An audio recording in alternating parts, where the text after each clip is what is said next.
Hello, everyone. I'm here to do an interview with Tracy Ford. I'll be right back.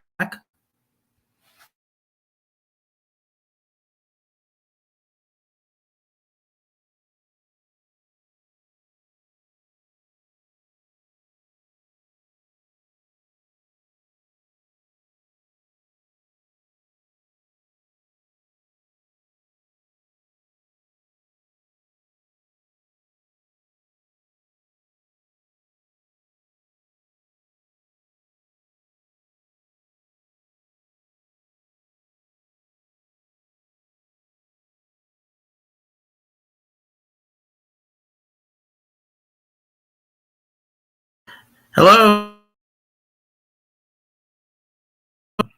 So how are we gonna do this? Just usual. I'll answer like questions like how did you get into dinosaurs and etc. Sure. And yeah.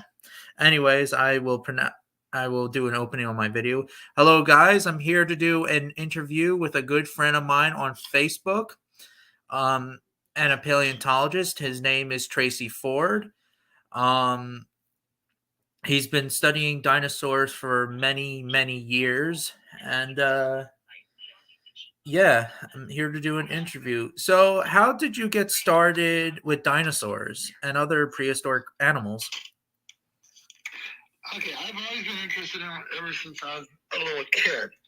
I went in high school. I went to Poway High. Yeah, in Poway. And in middle school, they were, asking what do you want to be, and I wanted to be a paleontologist, and they kept having me go into oceanography. Go, no, but I went through high school. Then after high school in 1976, I didn't know how to really get into paleontology. And I was working at the time, so I didn't go to college. Then I ran across a book by L.B. Halstead. It's called The Evolution and Ecology of Dinosaurs. And in it, he had a picture of the Compsognathus colorosterus, the one with the supposed flippers for arms. And that got me really interested. And go, okay, I need to learn more about this. I didn't know how.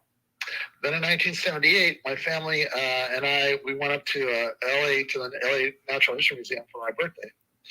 And in the bookstore was the book by George Olszewski called The Mesomeanderings #1, The Archosaurus or Archosaurian taxa. And it's just a list of all the dinosaur names at that time. And in it, he had that Compsognathus. And I go, on a whim, I wrote to him. He was in Toronto. And then a year later, I got a letter back from him finally, and he was in San Diego. But he said he didn't have the time to go to the libraries to get information. It's like, you know what? I'll do that.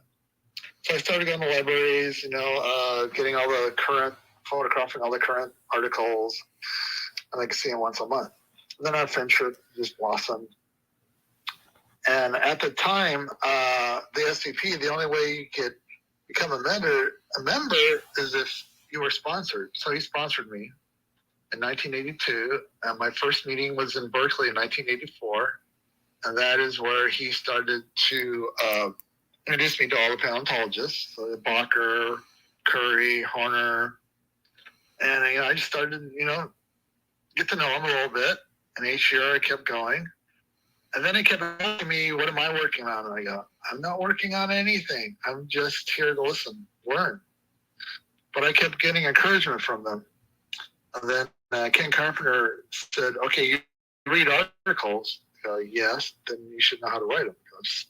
I'm thinking, just because I read them doesn't know how to write them. But I just kept getting the bug. I got to do something in paleontology. Now, one of the things I did at the time is I expanded my going to the library just for George and me to whoever. And I had a little business. And they'd write to me to see what articles they want. And if I had a copy of it, I photocopied it. If not, I did my best to get it. So I had a following on that. But later on, when PDFs became available, that kind of sunk that. But in 1998, I went to the Mesa Southwest Museum Symposium in Arizona, and I gave my first talk and presented my first paper there on why theropods didn't have lips. And then from then on, things blossomed.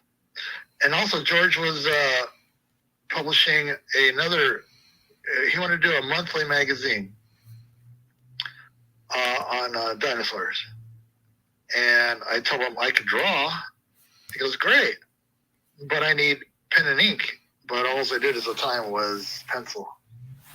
So I asked my dad, who was a graphic illustrator, what should I do? And he goes, "Oh, you can stipple." I go, "Okay, what's that?" Then he explained to me it's, like just making little dots with the ink. And I taught myself how to do that, and that's how my art work really blossomed. So and then I've written several articles, peer-reviewed papers named dinosaurs. I have one article right now in review. I'm working on 3 more for an Archosaurian or Tyrannotherium volume with the Indiana University Press, and I just got so much to do. But yeah, that's basically how it started. Wow, that's very interesting. And even like when you were like a paleo artist as well, that's how you got into dinosaurs as well, right? Yeah, you can say that. Yeah, pretty interesting. Yeah. Now is there any like different like art styles that you do comparison to other paleo artists?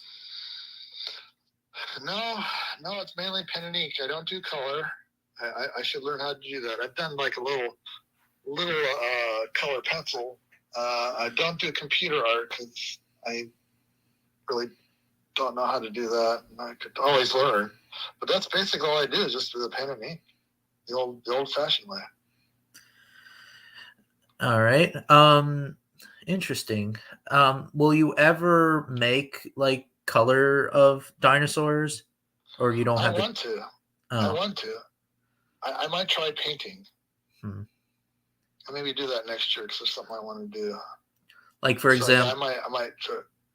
I'm sorry. You can go ahead. Yeah, I might start doing that because there's something I want to do. So yeah, I got to figure out how to do that. Unfortunately, my father passed away, so I can't rely on him to teach me how to paint. Oh, he was really good artist. I didn't know your father was an artist. Yeah, he was a technical illustrator, and he did other things. Interesting. He used to before the computer, he would do airbrush, and he'd airbrush photos so that they have cracks in it or pieces missing. He would make it so it's like an original photograph. He was really good. Interesting. Have you ever drawn feathered dinosaurs before, like Velociraptor or Archaeopteryx, etc.? Oh yeah, I think I was one of the first to illustrate a feathered Velociraptor. So I did that in late 1990s, I think. But yeah, oh yeah. Interesting. Have you ever like draw like specimen, like real life specimens that are based on like an animal, like for example the fighting dinosaurs, the Sue and Scotty Tyrannosaurus Rex specimens, Big John the Triceratops? Have you ever like drew some of those dinosaur specimens? Not yet. But I haven't really done life. I mean, I used to when I was younger. Did a lot of life drawing, but now I mainly stick to the bones. But yeah, I know I should branch off a little bit more and do life. The one of the problems I'm really bad is plants. You gotta get better at plants. Yeah, because I can do a nice desert scene, but I can get all those plants in there. Yeah, because the plants and the environment are very important. Like for example, Hell Creek because it looked like a very swamp area, like it literally looked like the Florida Everglades and etc. You know, Right. like it would be very weird to put a Tyrannosaurus Rex in a desert because there's no evidence that T Rex lived in a desert, at least not that I know of. Right. Well, Yeah. maybe some of the Asian forms are definitely not T Rex. No. Yeah, like yeah. That's what people don't realize because they think it was all desert back there or arid. They go, no, man, like I said, it was like a swamp. Yeah. Yeah. I mean, maybe bits and pieces were desert like, but who knows? The only other or one of the problems is like in geology, it's harder to have animals fossilized in a desert environment as opposed to a wetland. Interesting. I mean, the fighting, the Velociraptor and Protoceratops, that was a dune collapse, I think, that covered them up. Yeah. So that's how those got preserved. Yeah, it was basically like a desert cloud or whatever it was, and then it piled them up. Mm-hmm. Yeah, and that's how they both died together. Right. Have you ever studied the speed and the muscle attachment of the animals? Like, do you study like how fast each dinosaur was? Not really. I mean, there's a lot of math in that. I do a little bit with muscles because that's actually kind of complicated because you got to know exactly which muscles are attached to where. And I'll do the major ones, the big ones, but all those little minor ones, I do a little bit of the muscles. Interesting. Yeah, I wrote a couple articles in Prehistoric Times where I added the muscles, which actually makes the animals more bulky and a little bit thicker than people think. Yeah. Because like the muscles attached to the ischium that go to the tail. You also have to look at the caudal transverse processes to see how far they go, how far they extend out along the tail, because that also depends on how thick the tail would be. So a tail like Velociraptor might be a little bit thicker than what people think, but in some of the sauropods, they were really thick, especially diplodocids. Yeah. Which prehistoric animals do you study mostly?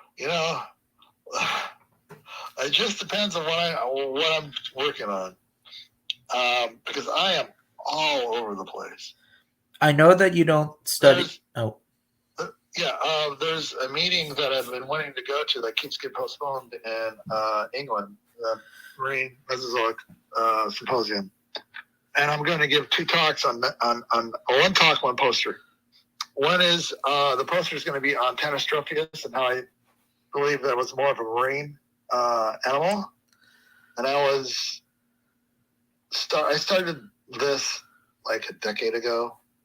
I gave a poster at a SVP in Bozeman about it, and it wasn't that well accepted at the time, but now it's more accepted that it was a marine reptile.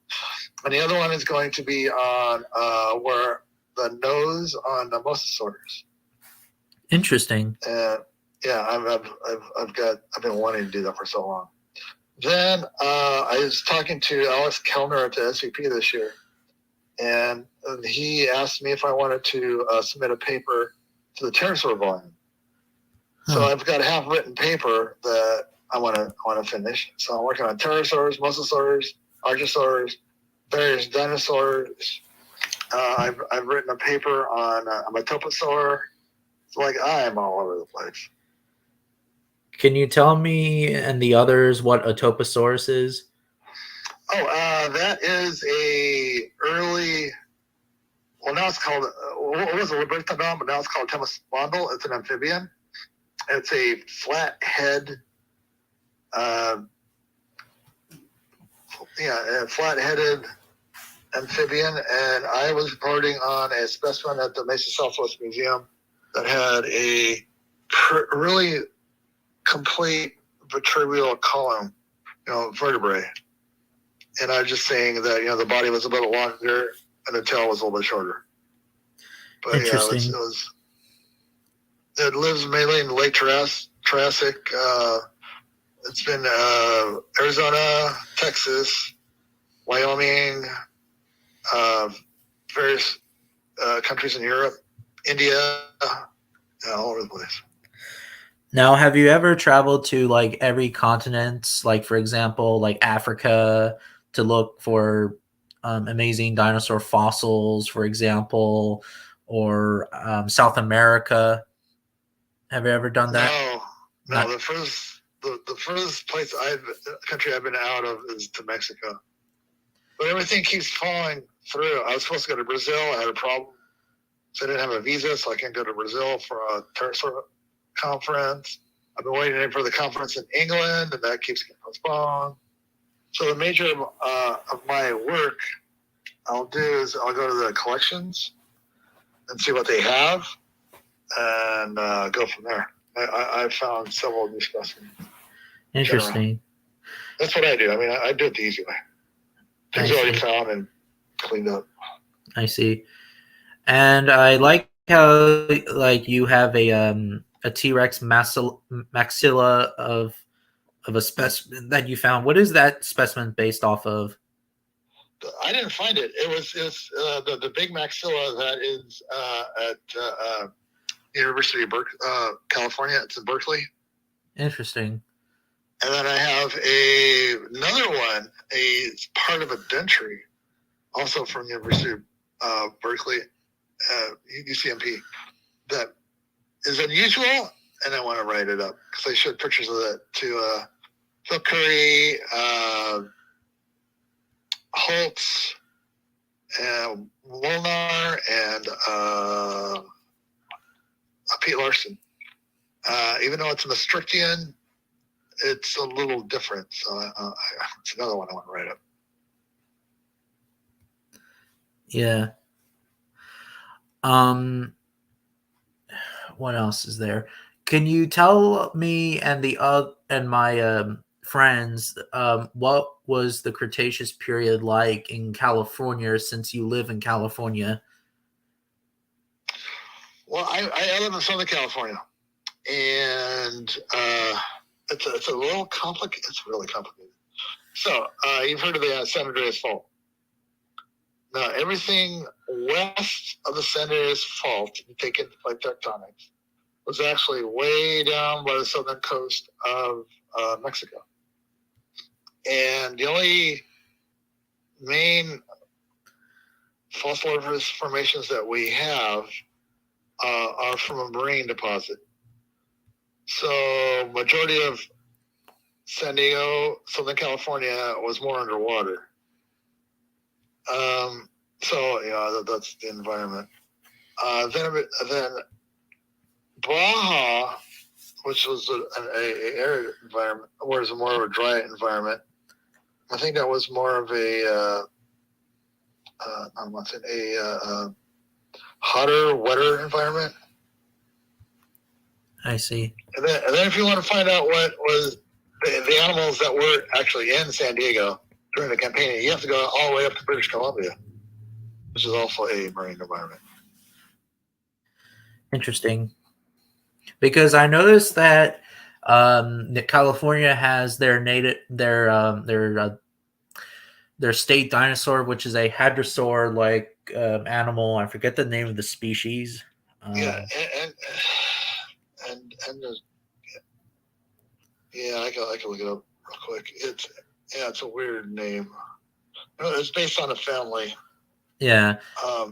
It's a Saurolophine hadrosaur, so that's one of those ones with those pointy crests. And that's one of the papers I want to work on. I actually gave a poster at the Mesozoic Ecosystem Symposium this year. That was held in Salt Lake City, about how that Saurolophine is more similar to the Mongolian saurolophines than the Alberta. And one of the interesting things is that if you add actual time in the equation, even it's the saurolophine from Alberta, which is Saurolophus osborni, the type specimen, is actually early in Maastrichtian. And even though the Namek in Mongolia is usually said lower Maastrichtian, it's actually middle Maastrichtian.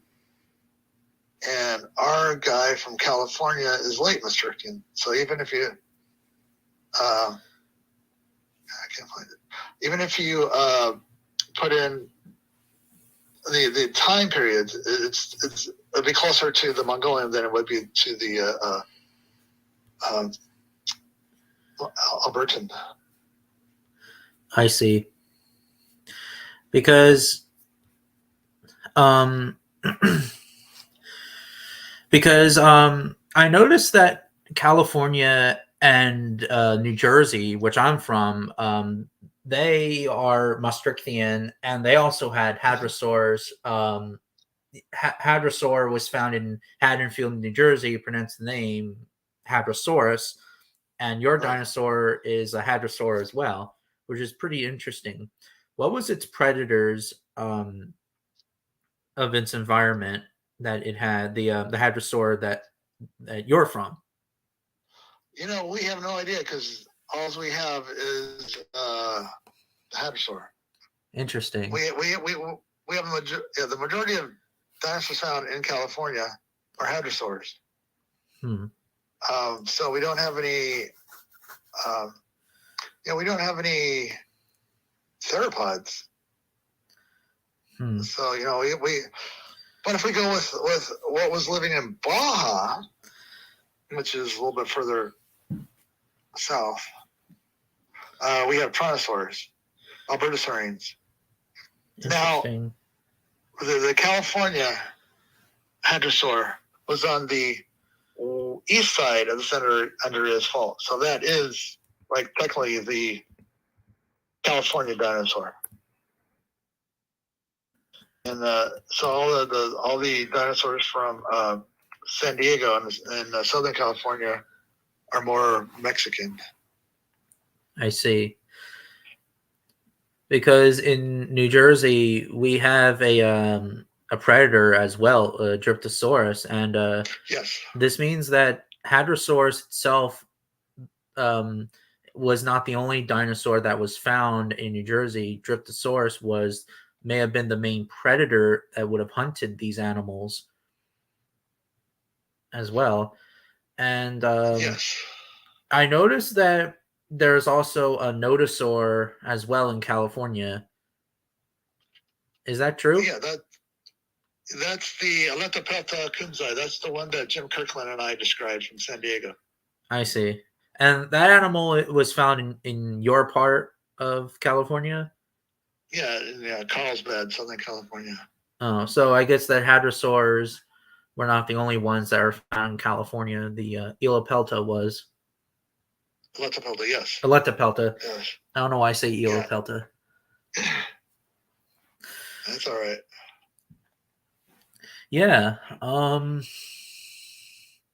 Yeah, I'm interested in the Tyrannosaurus in general, but Dryptosaurus originally was thought to be like an allosaur, but through I guess research and cladistics, it is a Tyrannosauroid, which would make it had a lot larger claws and fingers, and maybe it had three toed hands than other Tyrannosaurids. Yeah. So it's a whole different, lineage of Tyrannosaurs, which I think is kind of cool. That's which more was there. Yeah, I went to years ago. I went on a trip back east, and I stopped at the New Jersey Museum, where the Dryptosaurus was, and I was looking at ankylosaurs, and I was there, and the curator goes, "Hey, you want to see Dryptosaurus?" And yeah. So he gave me some gloves, and I was able to, look at the actual specimen. That's pretty pretty cool. Yeah. And I noticed that Dryptosaurus was found at that a park where I walk my dog to, and it's literally Oh, cool. like not even far where I'm from. It's like 5 minutes away or 3 minutes away. Yeah, and it's Oh, literally cool. like like where my parents' house is at. It's like 5 minutes, but when you drive there, it's like 3 minutes or something. So that's pretty cool that we found a Tyrannosauroid in New Jersey as well. And I Yeah. also have you been to the Rowan Fossil Park there? No, actually, I was there a decade ago with a friend, but it was like across the street from where they were going to build the building. So I was in the area, but I haven't been there yet. But I definitely want to go. Because I'm volunteering there, Oh, cool. I even volunteered back in 2019. I hope I can work there. Yeah, they're building a museum, and it's going to be all about prehistoric native wildlife. I don't know if you ever heard of Dr. Kenneth Lacavera or not. I think I might have. He found Dreadnoughtus, Oh, yes, yes, yes, yes. which was one of the largest land animals ever to walk the earth. And I really love the name because it fears nothing. And some of its parts are complete, you know. So Dreadnoughtus is one of the largest land animals ever to walk the earth. Right. That's pretty amazing. Yeah, and it's gonna the femur of Dreadnoughtus is gonna be in the museum, so that's gonna be cool. Oh, yeah. Of course, obviously, it's not gonna be for sale because it's Dr. Kenneth Well, yeah, of course. Lacavera's dinosaur, and I don't think it's not gonna be for sale either. Well, it shouldn't be. So yeah, Yeah, I think it might be able to sell casts, but not. yeah, of course, like maybe Yeah, like a replica of a femur of Dreadnoughtus or something, but not the real thing. right. Yeah. Um, Speaking of sauropods, do sauropods come in have those air sacs like we saw in prehistoric planet? No, no. A lot of that is speculation. This is fantasy for me. But no, there's no way. But and I heard research that they may have had some type of air sacs, but not the big bubbles. Like they may have had like the air sac like a lizard would have or something. Well, they have it in their bones. Yeah, You know, like that's been well documented. Oh, no, yeah, no, because that's one of the arguments that they had for it not to being aquatic, because all those air sacs would make the sauropod lighter than you'd think. It wouldn't be able to sink to the bottom and walk on the river or lake bottom. So yeah, but no, yeah, yeah, they definitely had air sacs in the bones. yeah, A lot of dinosaurs did actually. Theropods, sauropods. I yeah. don't know about arthropods. Thinking of what? Yeah, yeah. I don't think ornithopods did, but I can't remember. Well, unless if you count the crest of Parasaurolophus, but that's not an air Well, sac though. But it keeps it yeah, that was breathing. their tube. Yeah. Yeah. What are your thoughts on sounds of dinosaurs? Like, what do you think what dinosaurs would sounded like? That's a hard question because we have without a living animal, it's hard to tell.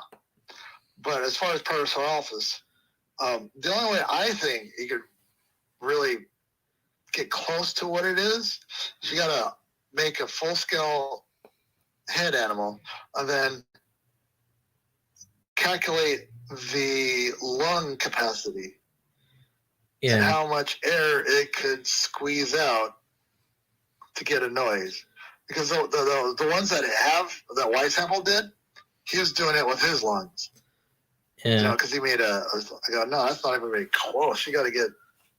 I mean, someone should do that. Yeah. And then the air sacs and ankylosaur. I mean, the air sacs, the air track and the nose and ankylosaurs. I mean, those are like really intricate. Yeah. Because I heard that Parasaurolophus may have had the loudest sound of any land mammal, or one of the largest sounds of any land mammal ever. I mean, land animal ever, not mammal, but animal ever. Yeah. And I noticed that some people think that T-Rex would have a big rumbling noise. I think it is possible, but obviously it would sound like a crocodilian or a large bird like a cassowary or an emu, which I know that I'm not a sound editor, but if I was, and if I wanted to do a documentary, I would use a large bird and an alligator and combine that with a Tyrannosaurus. With the smaller theropods like Velociraptor, I think it's possible they may have sounded like birds of prey, but who knows? Yeah, I'd say more like that. Yeah. And with sauropods, that's tricky because sauropods, they may have had like a much more of a deeper sound because they're big animals. Mm-hmm. And with Triceratops, that's even harder. Yeah. Yeah.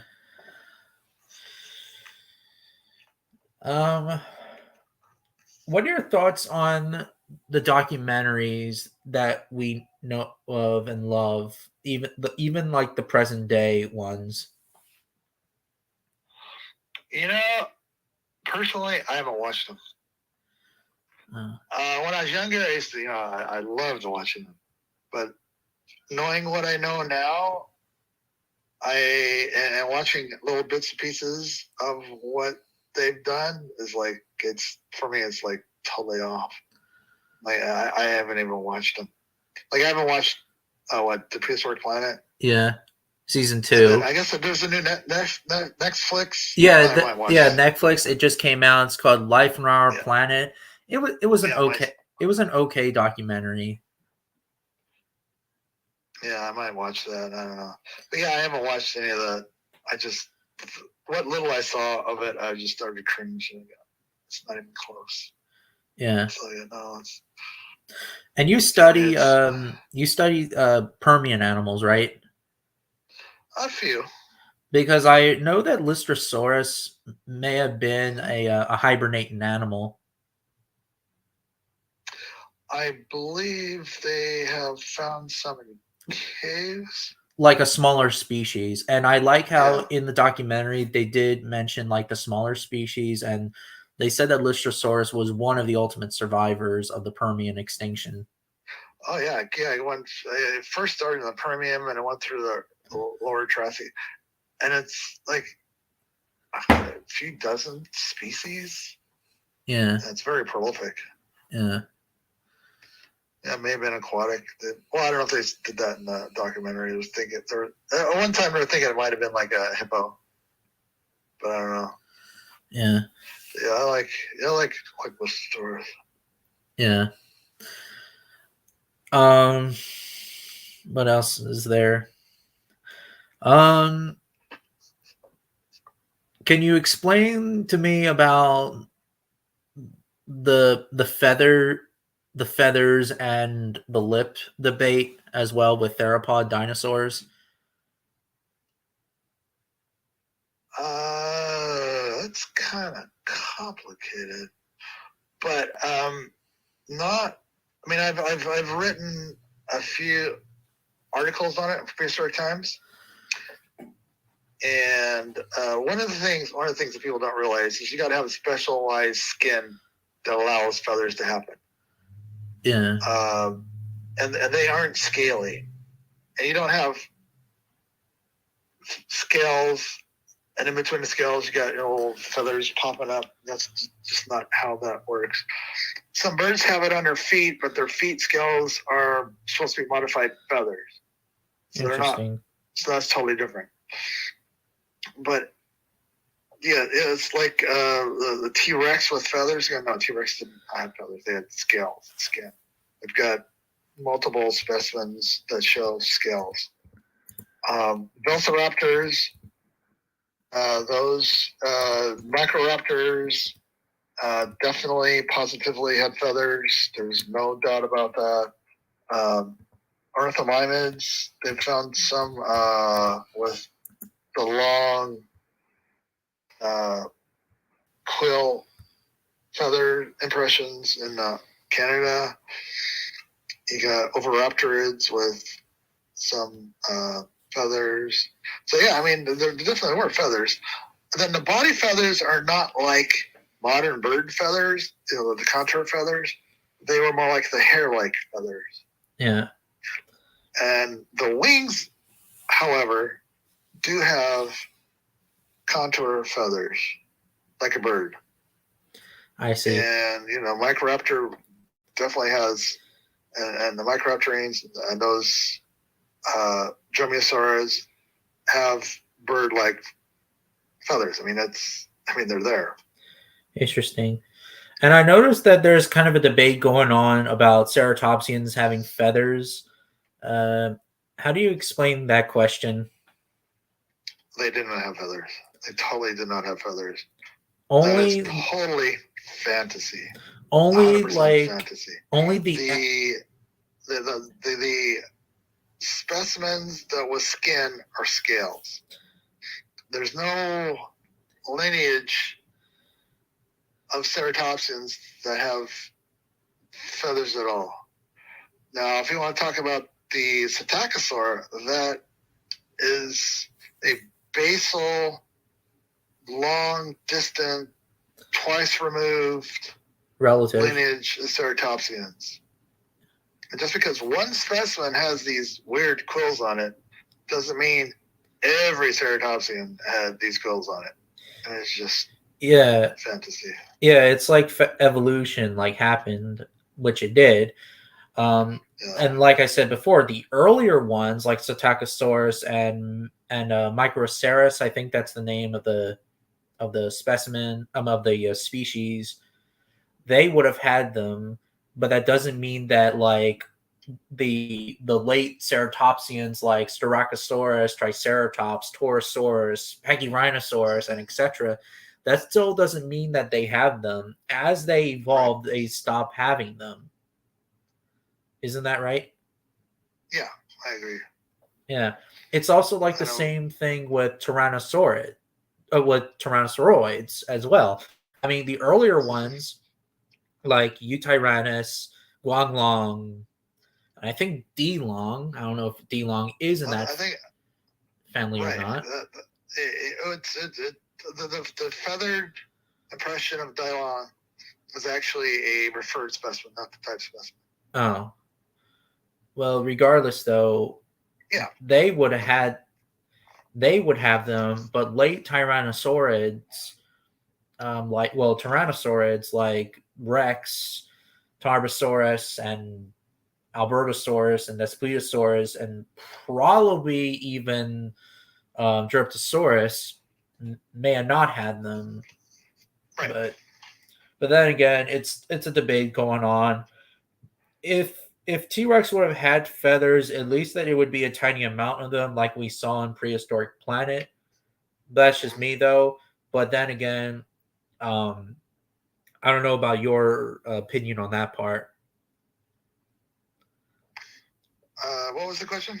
Like, if it had feathers, at least they would have a tiny amount of them, right?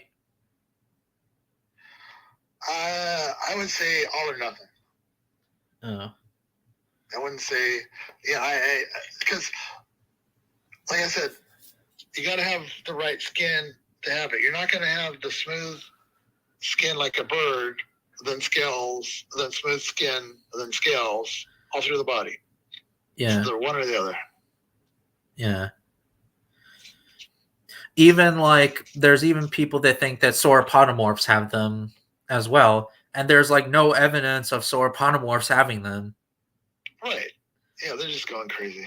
Yeah, I tried to educate some people, but they don't listen. Yeah, I know. Oh yeah, I've been fighting this battle a lot longer than you've been alive. So. Yeah. Even like with the lip debate as well.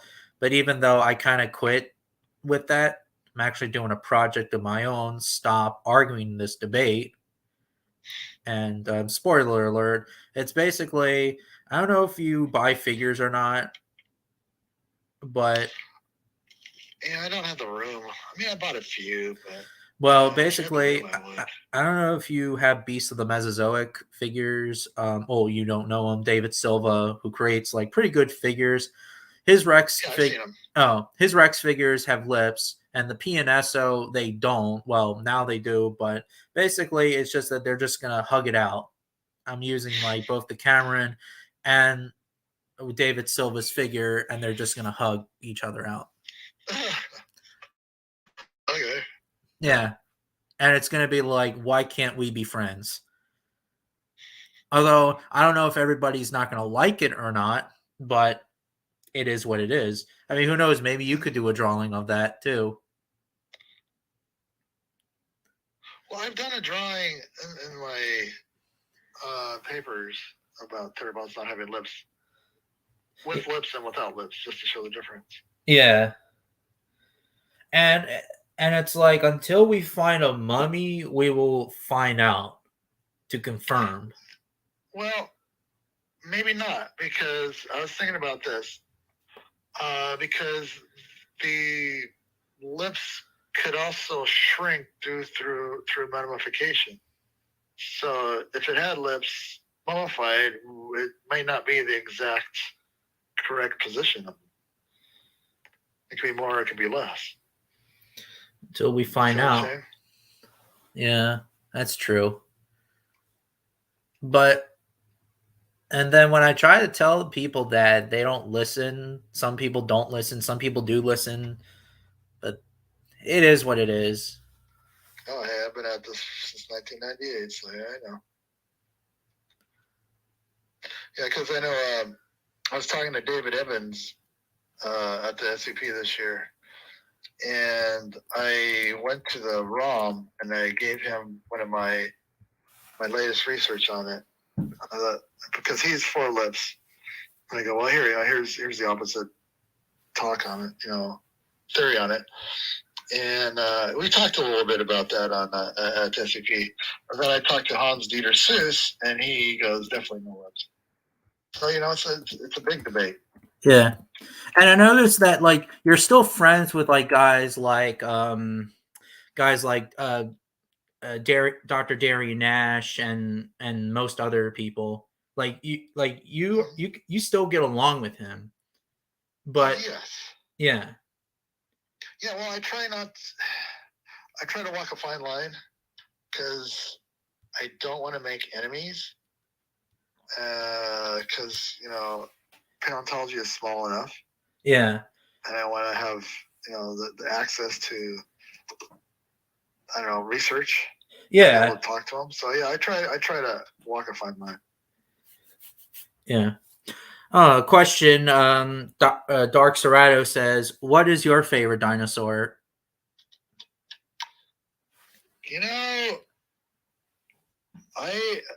I just tell people it's whatever I'm working on. I mean, I like Leptopelta because that's the one I named. Huh. I like Glyptodontopelta because that's the one I named. I don't want to go with the typical Tyrannosaurus, but I like Ankylosaurus.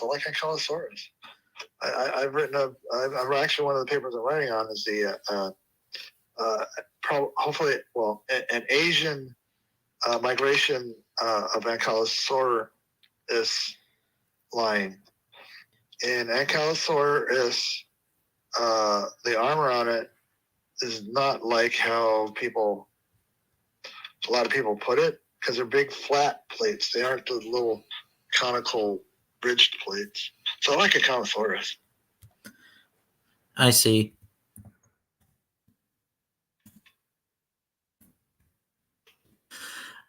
I didn't know that Ankylosaurus would migrate. I mean, I didn't even think about that. Like, Yeah, there's actually another paper I'm working on Ankylosaurus. Yeah, there's 3 Asian migrations of Ankylosaurs. One is the Chemasaurines. That was like the Middle Cretaceous. I'm saying the Ankylosaurines, this line, because the Sauropletes from Asia. That is early Cretaceous. Then there's the really heavily armored Asian forms. I call those the Cymosaurines. That's your Cychania, Tarsia, Taurus, etc. And the North American versions are those. One is Notocephales, Notocephalosaurus, and I can't remember the other one offhand. So there was at least 3 Asian migrations. And then you got the European Polycanthids migration, which actually started. The first Polycanthids are actually in the United States. The last Polycanthid is in the United States. Yeah, and that's Gastonia, right? Yeah, there's a heavy migration of dinosaurs, from Europe and from North America to Asia to, just all over the world. Yeah, because when we think of migrating dinosaurs, we think of usually ceratopsians and and hadrosaurs and even sauropods as well. But ankylosaurs, I didn't even know about. Oh yeah. Now, would they would they live together, or would they do it this every season, like turtles would do today, like sea turtles would do? I wouldn't say they migrated all the time. It's just that maybe there was one migration from that area to the other continent, and then they proliferated. They just expanded there. So it wasn't like an ongoing back and forth. Just that one of them started in North America. What group walked over to Asia, and then they just proliferated. And then they either came, a bunch of years later, came back or back and forth. But it wasn't like the Alaska, where they say the hadrosaurs migrated from Alaska to Alberta or Wyoming yearly. Yeah, it's not like that. I see. It's more like a one type. And what were they doing migrating? Like, why were they migrating? Like, was it for food? Was it for competition over a female? Or was it something else? I wouldn't say competition, because they wouldn't know the other animals are over there. Just wandering around. I guess maybe food. Interesting. Maybe it's like what they say: the grass is greener on the other side. Yeah. So let's go this way. Let's see what's over here. And I noticed that there was an article about swimming dinosaurs, and it said ankylosaurs. Do you have an idea that ankylosaurs would swim? So when I was working on the Ellipta Pelta in San Diego, Jim Kirkland, my co-author, came to town. Was going to give a talk at the San Diego Natural History Museum, and they asked me if I could, pick them up and take them to the zoo for a little bit. I go, okay. So we go to the zoo and we go down to the hippo. We were watching the hippos. It was like dusk. They're swimming around, and we're looking at them. They're the body shape, and we're going, you know what? That kind of looks like an ankylosaur. You don't suppose. So we at the same time, I guess, thought that, hey, maybe some ankylosaurs were aquatic. Maybe they could swim around like a hippo. So yeah, I wouldn't. That's one of the theories that we both had. So yeah, maybe they could. Yeah, I wouldn't have a problem with it. Interesting. And you probably think that all dinosaurs could swim, right? Yeah, there's no problem with swimming. The ability to swim. Like, for example, theropod tracks. There've been theories that some ceratops, like Triceratops, could have wandered around like a hippo. I've seen a couple talks on that. Larry Martin and I gave a talk on, poster in the paper about the possibility of some psittacosaurs being aquatic. So, sauropods, originally I thought were aquatic because they're so huge, but a lot of their footprints have been found next to seaways and waterways. So either they're migrating, walking around near the lakes, or they're actually going. Actually, there are some papers about just Manus tracks of sauropod. So yeah, they swam too. I see. Now, and yeah, I do think that like even theropods such as T-Rex would swim, but I don't think that it would not swim in an open ocean because it's dangerous. What are your thoughts? Well, it didn't swim in an open ocean because there were no open oceans. The interior seaway was just about gone when T-Rex was alive, and that would have just been, like from one side of the United States to the other. So it wasn't like the Pacific or Atlantic Ocean. I mean, like no, I don't think they would have done that. I mean, like for example, like in the documentary Prehistoric Planet, T-Rex was swimming in an ocean and in the current where mosasaurs were found, like were at. Yeah. That's see, things like that turned me off to that. So I didn't go. I'm not going to watch that. I mean, like it's impossible. There's no way.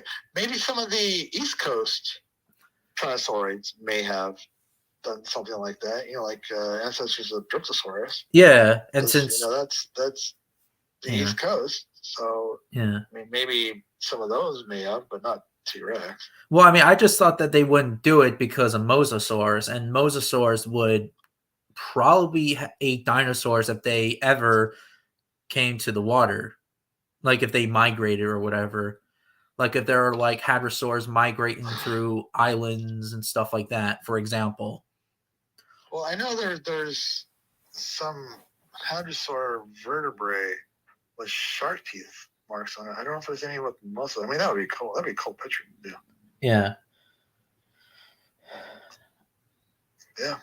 But luckily, like the adult was with its young, so obviously, like it would a mosasaur would eat a young T-Rex instead of the adult, because the adult would still struggle. It would still fight back. Mm-hmm. But if the adult was all by itself, I think the adult would be doomed. Yeah. Because some of those hadrosaurs, some of those mosasaurs got huge. Yeah, I mean 15 tons. And let me remind you, mosasaurs are found in New Jersey as well, and California, where you're from too. Yes. I'm thinking that maybe, like, is it possible that California and New Jersey were connected in the Cretaceous period? No. There's no land. Yeah, there's no. Yeah, they may have similar genus or similar families, but not. Yeah, I don't think they're connected. Oh, a friend of mine named Rex has a question. What do you think about the article that's suggesting that T-Rex would have chased its prey into the water? I would. Well, okay. As you first started this, you were saying that you live in a swamp area. So, yeah. I mean, I don't see any they're chasing it. So if it chases it into the water, it's going after it. It's going to eat it no matter what. I mean, yeah, and we look at like modern predators such as lions in the Okavango Delta. The Okavango Delta was very swampy, so lions would do that too. And yes, I know that they're unrelated species, but I'm just using that as an example. Yeah. Well, I mean, they've got documentation of lionesses going after crocodiles. Little crocodiles. So yeah. Yeah. Rex says, I mean, by T-Rex using the water to perch its prey because it couldn't run. Oh, I see what you're saying. There's a paper. There's research going on right now about how fast T-Rex can run. I mean, there was a talk out at the Society of Vertebrate Paleontology.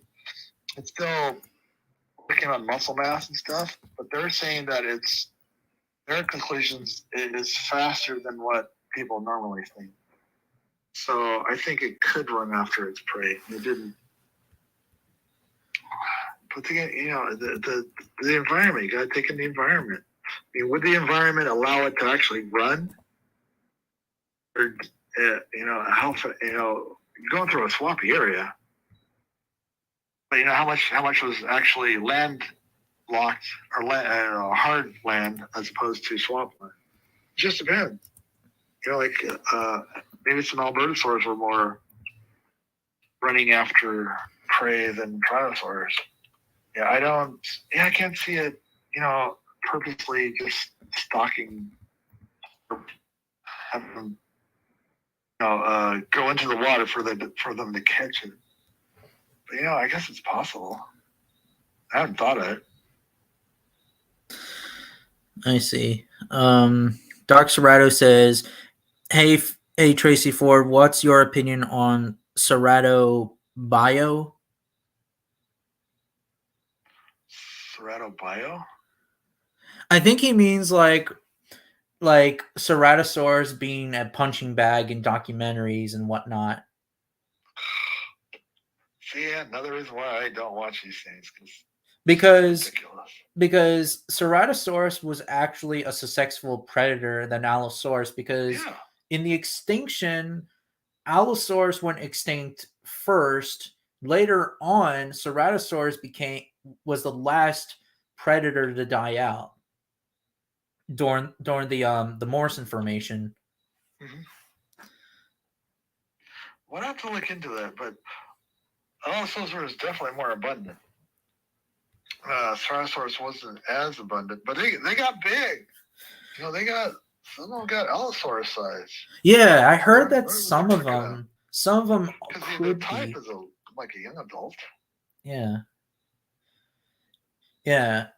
I heard that in a documentary and in an article, they're suggesting that Ceratosaurus may have been semi-aquatic. What are your thoughts on that? I don't think it was. I can't see it because nothing skeletal wise that I could feel would be advantage to be aquatic. Oh, I see. But it depends on the environment. I see. Because they're going back and forth and what kind of environment was in the Morrison. And then the Morrison, I also been to a meeting where they were talking about the environment in Morrison. And the southern Morrison Formation states environment is different from the northern Morrison state environments. So I think the lower ones were more wet, and the upper ones were more dry. I see. But they have sauropods in all of them. Yeah, like eyes like Camarasaurus, Apatosaurus, Barosaurus, Diplodocus, Brachiosaurus. There's like a lot of sauropods in the Morrison Formation. It's crazy. Yeah, Allosaurus was all up and down. Stegosaurus was all up and down. Yeah. Oh, Dark Serrato says, I mean Ceratosaurus, of course. Yeah. Yeah. He said that. What are your thoughts on Ceratosaurus? I think it's a cool little animal. Cool animal. I mean, I like it. Because a lot of people use the armor that they found with Ceratosaurus. They put it on every single theropod, but only Ceratosaurus had this weird, and it's not even like lizard, the frills on the back of the iguana. It's not even like that. It's over the vertebrae, and that's it. But yeah, it's a very interesting animal. One of the papers I wanted to write on was the pathologic foot of Ceratosaurus, because originally it was thought to be an ancestor to birds because of the fused metatarsals. I see. But because that's the left foot, and then the right foot is normal, so the left foot is pathologic. I see. So I broke it and fused together. I see. Was Ceratosaurus did it have armor? Just along the top of the vertebrae. I see. And it's small. I noticed that its descendants, like Carnotaurus and other abelisaurs, now it's suggesting that it did not had scutes on its or osteoderms or whatever on its body, well, on their bodies. Right. Yeah. May had larger oval scales, but not scutes cells. Yes. Yeah.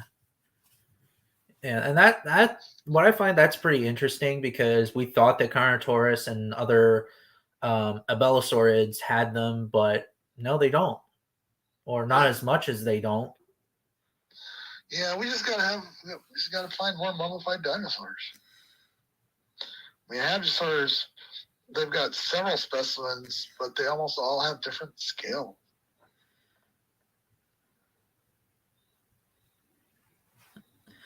I see.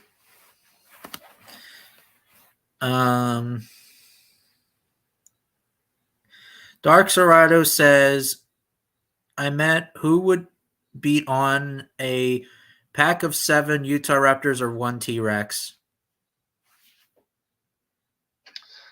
Well, first off, they didn't live at the same time.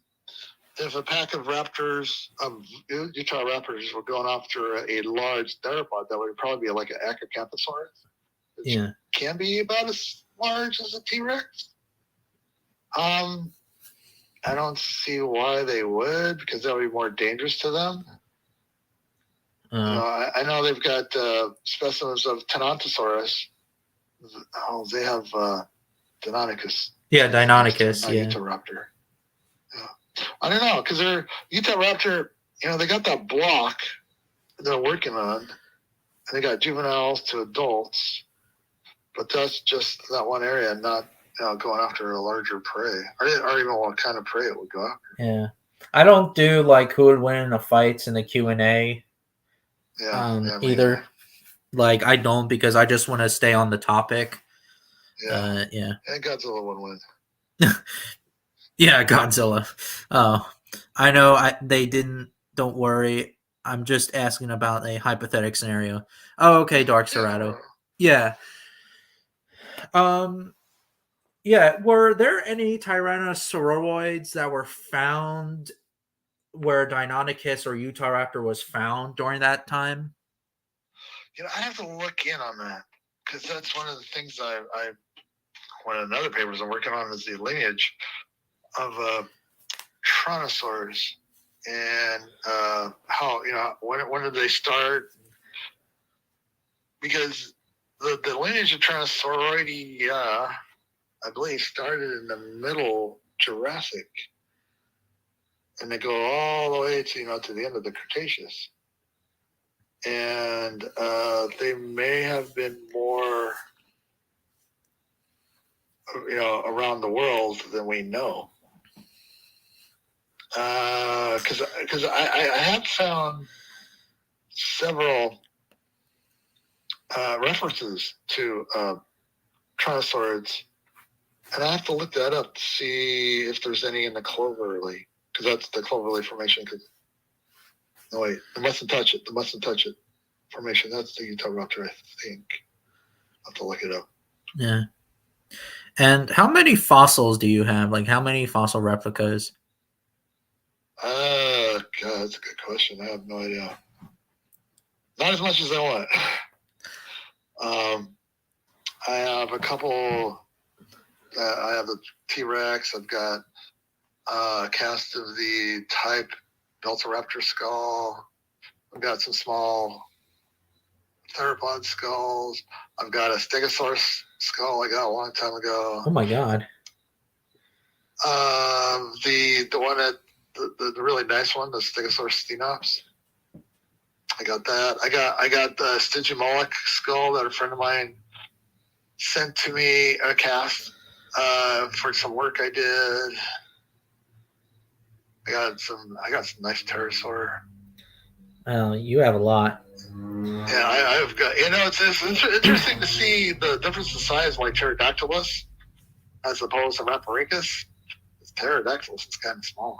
Yeah, I actually want to get a Pterodactylus fossil replica and put it to a wall. It's about the size of a pigeon, and it's a Rhamphorhynchoid, right? Or Yeah. Yeah, I cannot pronounce the name. I know it's Rhamphorhynchus, but I cannot pronounce the family term, Rhamphorhynchine.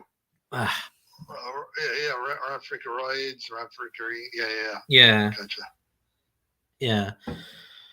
And Stygimoloch, there's a lot of debate going on still that Stygimoloch may not have been a subadult Pachycephalosaurus as we thought. What are your thoughts on that? Oh, it's definitely different. Um, it was Goodwin a couple years ago at the Society for Paleontology meeting gave a talk about Pachycephalosaurus, and the Pachycephalosaurus came first, so that was lower Maastrichtian. Dracorex is middle Maastrichtian, and Stygimoloch is upper Maastrichtian. And yeah, they're definitely different. Like, some people think that Dracorex may have been either maybe a juvenile of the of Stygimoloch, but Pachycephalosaurus and Stygimoloch may have been two different species. You know, I was just at the Indianapolis Children's Museum, and I was looking at the cast of Dracorex, and I took out as many pictures as I could of that skull. And I was thinking, the ornamentation on that skull, the top of it, for it to get a dome, it would have to lose that. And I can't think of any animal would have that much ornamentation on it just to lose it later in life. So I can't see that being a juvenile Pachycephalosaurus or Stygimoloch. I mean, it's just, yeah, I just can't see that. I think they're all valid. And I also know that on Facebook, actually, not on the internet, well, I mean, not on YouTube, but Facebook, now they're suggesting that Tyrannotherium may have been coming back. What are your thoughts on that? Oh, I always believed it was a different genus. I mean, for a long time, I thought it was too. But then in 2019, I decided to think that it's a juvenile. But that's just me, though. It's just that, like, if you look at the growth stages, like, for example, we look at crocs, when they are younger, they hunt smaller animals. And then when they get older, they go after medium to large prey animals. Maybe T-Rex would have been something like that. And even other large theropods in general. Well, no. Well, to have just one large predator during any time period that covered different predatory styles as it grew up, no other time period has that. You know, they all have different theropods, taking up different niches. But the skull of now Tyrannus, if you look at it, it's really low and long. So it would have to go from low and long to short and high as an adult. And I just can't see that.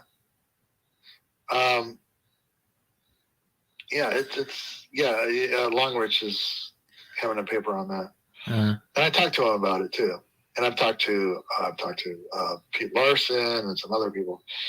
Yeah, I can't see it doing that. And if you look at Tarbosaurus, because you definitely do 100% have Tarbosaurus juveniles, and they're short skulls. They aren't the long skulls like you see in Nanotrans.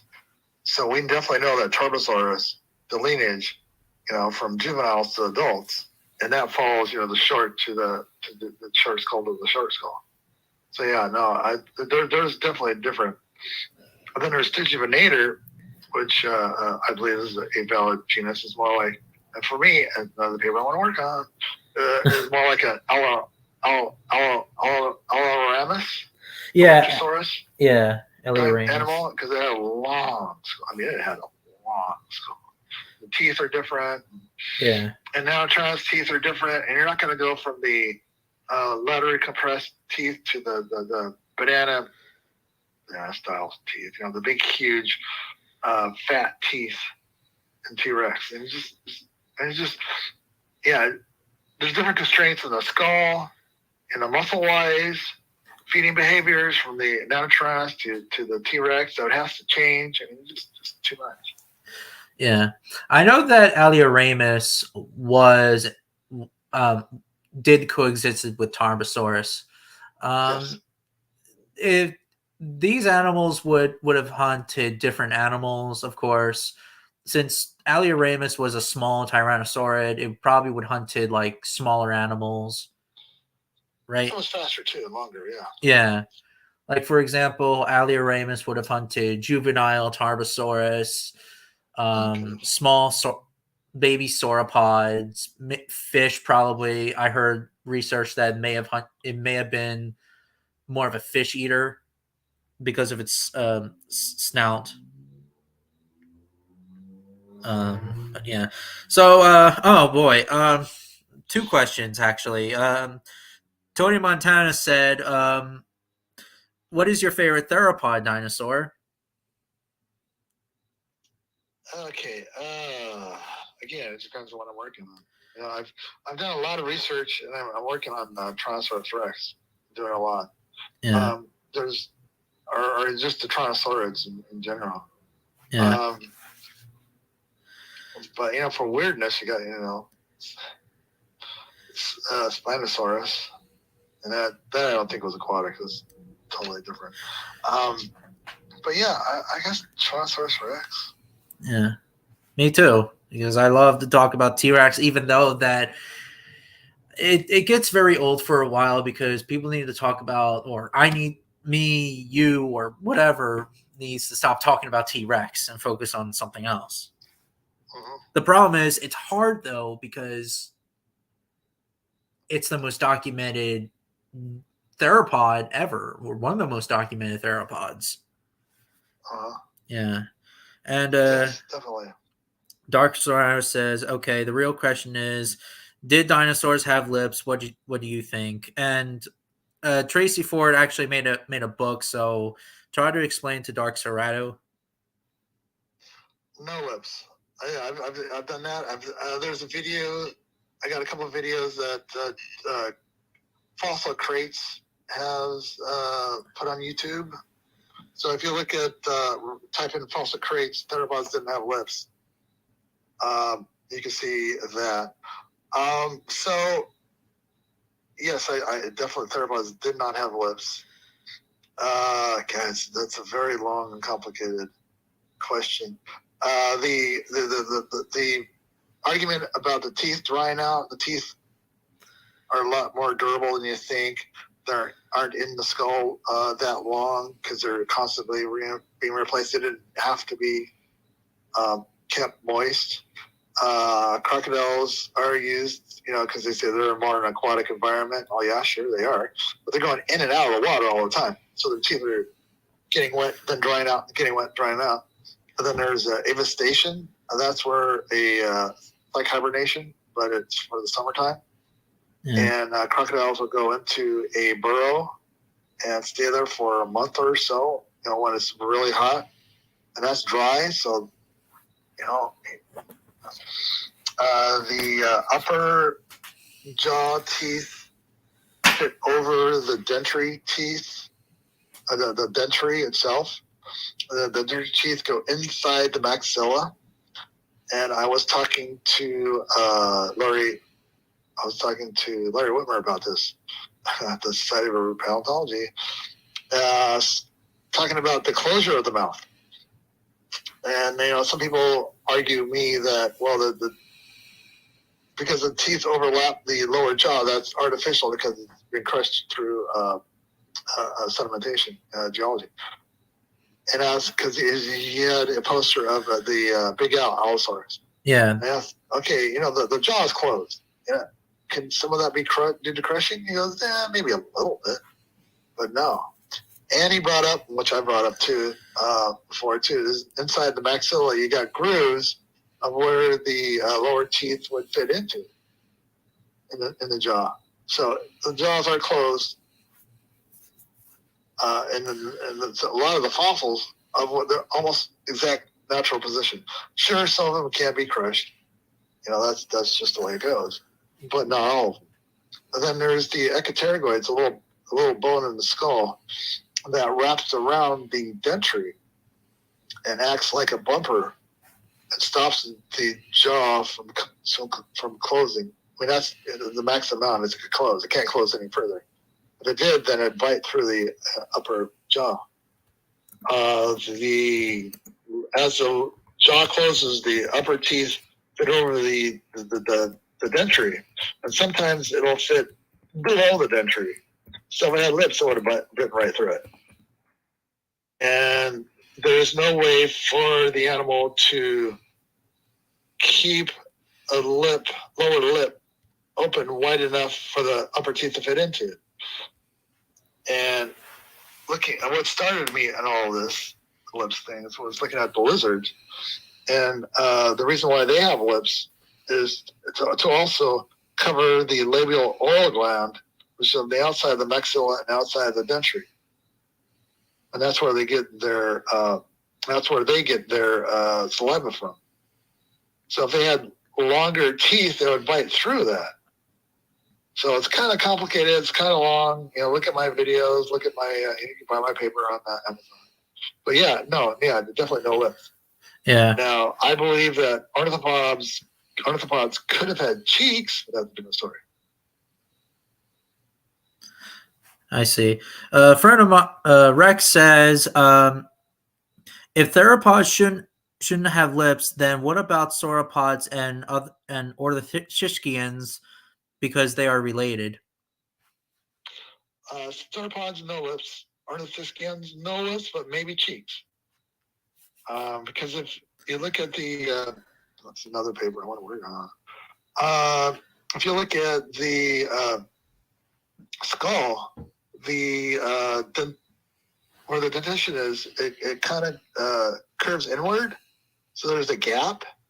So that could have been for either muscles or some skin to cover that, to keep the plant material in as it chewed. What's weird about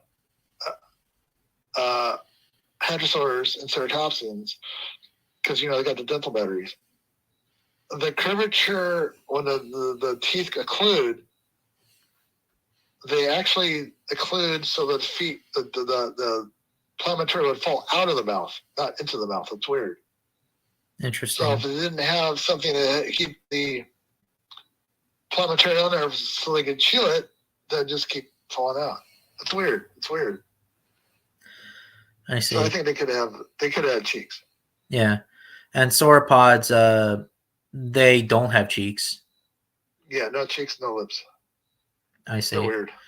Because, obviously they are related. I mean, I think they are related, but wait, sauropods and theropods are related, right? That's debatable on who you talk to. Okay. Really. But generally, that is the belief. Yes. Wait, what? The sauroskins. Oh, because, well, I mean, then again, it's just like with birds and crocodiles. They're related, but crocs don't have lips. Birds have beaks. Yes. So no keratin on theropods, no keratin on sauropods. That's debate. Well, it's interesting on which birds actually first had beaks. I know Compsognathus did. Archaeopteryx did not, but it would not have. I don't think it would have had lips either. I know that you said Ichthyornis, right? Ichthyornis, yeah. Well, it did have a beak, right? It had a upper beak before the teeth, and it had a predentary on the lower. So I don't think I got to look into this, because I don't know if was able to have the beak, the keratin, cover the tooth area or not. Yeah. I don't think so. I think it was just all the smooth, untoothed area. But you know, they're finding so many birds with teeth, and I don't know.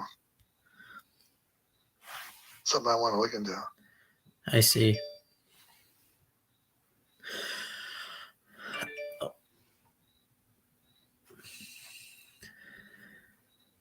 Oh,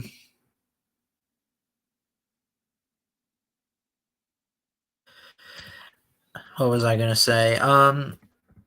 Yeah, because I heard that Ichthyornis had had teeth, but and I heard that some birds even have teeth. Well, they're not really teeth; they're serrations. Cenozoic birds, yes. Those huge, really cold odontus, some or others. There's some modern birds that have that too. Yeah, like for example, I think penguins. Mm-hmm. I think penguins have that. They also have their tongues that are like really weird, act like teeth.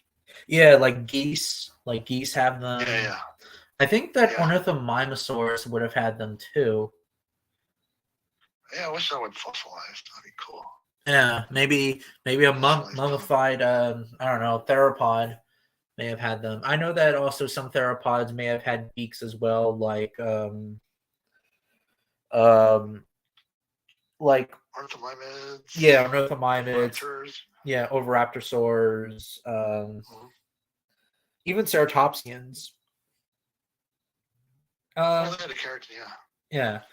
Now, what was ceratopsian beaks for? Well, obviously, yeah, they're for eating, but could they also may have been like a defense mechanism? Oh, definitely. I mean, they weren't able to move them like a parrot, but still, I mean that. And you think of the bite force they had. Yeah, they could do damage to their teeth or their beaks. Oh, definitely. Yeah, because I heard the research that Triceratops may have had a stronger, well, not a stronger bite than T-Rex, but may have had maybe a strong bite force almost similar to T-Rex. What are your thoughts on that? I wouldn't doubt it. Oh yeah, I mean, you don't have to just worry about their horns, and you got to worry about their beaks. Yeah, definitely. Yeah, because I mean, I do know that ceratopsians may have still used their horns as a defense mechanism, but once in a while they may have used their beaks as a defense. Oh yeah, well, any animal does. So I mean, they'll bite you. Well, not all animals. I mean, like for example, prehistoric planets, Dreadnoughtus, when they were fighting each other out. Do you think that sauropods would bite each other? Probably not, because I think their teeth are too weak. Yeah. Because you don't want to break them out. I mean, they may have. I mean, I didn't watch that show, but I saw it. I saw the clip of it when they were fighting. Like giraffes. Maybe, I don't know. Yeah. But not standing on their rear hind legs and doing that. That's impossible. But otherwise, still they could have still maybe whack each other with a neck and a tail. Yeah. I heard rumors that sauropods, like Diplodocus, may have not used its tail as a defense. What are your thoughts on that?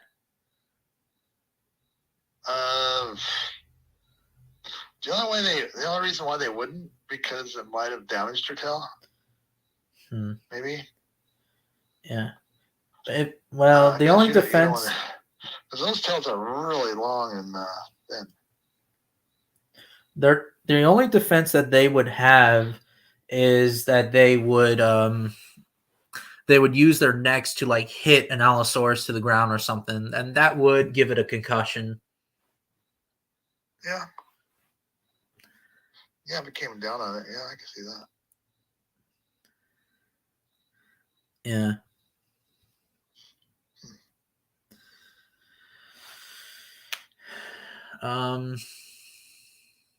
Boy.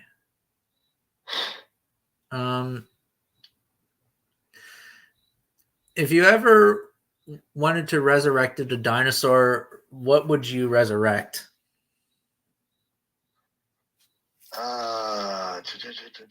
Good question. Well, if you did Agathopus, you'd lose Triceratops. No, if Agathopus was a valid, I like Trachodon. I always like the name Trachodon. I'd resurrect Trachodon. But that unfortunately turned out to be some Hadrosaur and some Lambeosaur teeth. So. But I always like Trachodon. For me, Troodontids, because Troodontids are probably the most adaptable and they're the smartest of all dinosaurs. I think I misunderstood the question. Okay, so you want like to have not resurrect. You want to have a living, to make a living dinosaur. Yeah, like something like something small, definitely small. Yeah. I don't want a T-Rex. Definitely small. Yeah. I don't know, it's a Stegosaurus. I like to see what that looked like. No Stegosaurus. Yeah, for me, Troodontids, because they're the most adaptable and they're very bird-like as well. And I can imagine like Troodontids surviving in like the present day, like parts of North America. Yeah. Yeah. Yeah. Tony Montana says, sorry if you already answered, but what do you think of life on our planet? I have not watched it. Is that the new Netflix? Yeah, it's on Netflix. I need to watch that. I need to watch it. Yeah, because I just had another friend ask me, "Hey, don't forget to watch." Okay, let's watch it. Yeah, I'll watch something tonight. Some of the dinosaur designs and the prehistoric creature designs look pretty good. It's just some are not that impressive.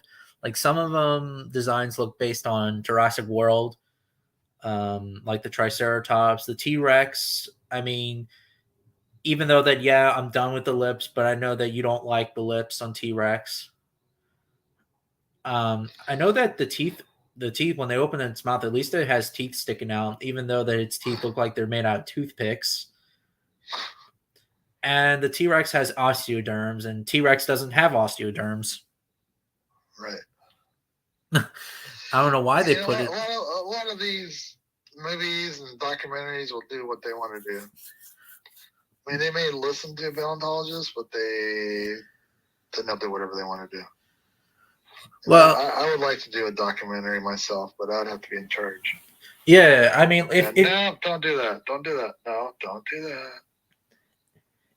Yeah, like for example, definitely different than all these other ones. Like for example, like if you did a documentary, what would it be? CGI or stop motion or animatronic, or both? Whichever is the cheap. Well, whichever I can make it the cheapest and most realistic. So I guess it'd be CGI.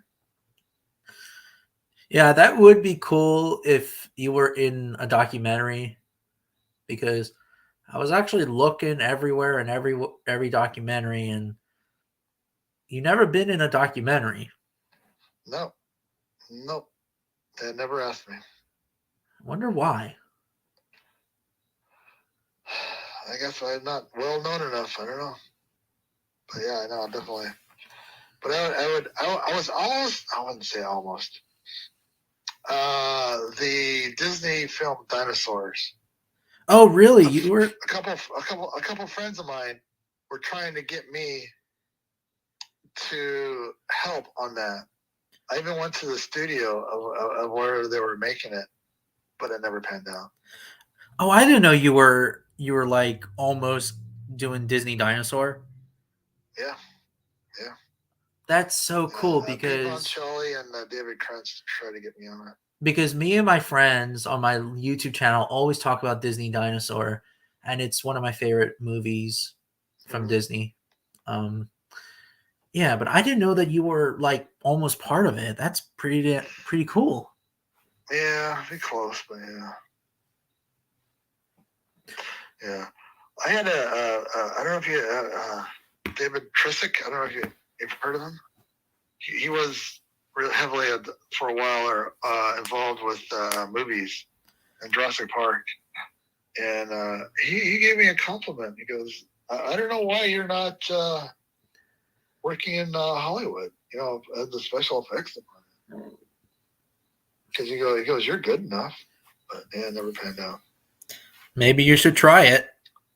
Nah, I heard too much of Paul. Not yeah, no, it's too stressful. Way too stressful. I can see. I understand. Yeah. And in that documentary, what would it be about? Like, would it be like Dinosaurs of California or something? No, dinosaurs in general. Interesting. My take on them. I wonder who the narrator would be. I would start in the Triassic and go through all the way to the Cretaceous. Oh, so it would be like almost like the Walking With series. Yeah. Yeah. Yeah. And of course, that your dinosaurs would not be shrink wrapped or whatever. They would be all muscle and stuff. Yeah. I don't know if you ever heard. Another thing I was talking to Larry Whitmer about, talking about shrink wrapping. The antilope fenestra, I used to do it too, where draw the less life of the skull, life drawing, and then you shrink wrap it so you can see the fenestra and the outline of it. Yeah. But the inside of the fenestra is smooth, and there's holes in it, where the different soft tissue would go. And I go, okay, I think, there's a real good possibility that there was something in there and it would, it'd fill it up and you probably wouldn't see it at all. And he goes, yeah, you're right. You probably wouldn't see the outline of the fenestra at all. So yeah, definitely they would not be shrink wrapped. Yeah. Obviously, I don't think a lot of people didn't know what shrink wrapping was at the time, but now we know, we make mistakes. Like like in your Tyrannosaurus Rex artwork, but the book I actually got, the why theropods did not have lips. One of your Rex artwork looks very good. Like it doesn't have the Jurassic Park eyebrow crests. Like it looks very good. Like that's a big winner in my opinion. Yeah. Oh, thank you. Yeah. Tony Montana says, what do you think of dinosaur documentaries like Walking with Dinosaurs, When Dinosaurs Are in America, Dinosaur Planet, Planet Dinosaur, and Dinosaur Evolution? Well, when I was younger, I watched them all. But as I got more into paleontology and my research and working on it, and just seeing the commercials, maybe some bits and pieces of it, it turned me off. So actually, I think Walking with Dinosaurs may have been the last one I actually watched. Yeah, I haven't watched any other ones. I haven't watched Dinosaur Planet. I just got turned off by all the inaccuracies to me. Yeah. So yeah, it's just. I mean, if I watched the Netflix one tonight, that'd be like the first one since Dinosaur Planet, or Walking with Dinosaurs, like the first one I've seen. I mean, I'd go see the Jurassic Parks, but those are fantasy. They're supposed to be fantasy. Yeah. So I enjoy them for what they are. But these documentaries are saying, "No, this is how they were." And I got that totally wrong. I mean, like for example, like of course, Leopleurodon being 100 feet long. Well, not 100 feet long, but 80 feet long and 150 tons. That's inaccurate. Yeah. But they didn't know at the time. Yeah. Like mistakes happen. Right. Yeah. And of course, that there's a debate going on. I mean, I don't know if it's still a debate still, but at the time, they thought that female Tyrannosaurus Rexes are larger than their male counterparts. And I don't know if it's still going on or not, but Actually, that was one of the topics at the meeting I went in the SCP. We did talk about that. You know, some like in birds, the females are larger than the males. Yeah. But in reptiles, it's the other way around. So In some reptiles like loggerhead sea turtles, males are smaller than their females. I heard. Right. Yeah. So we just don't know. Yeah. It could be.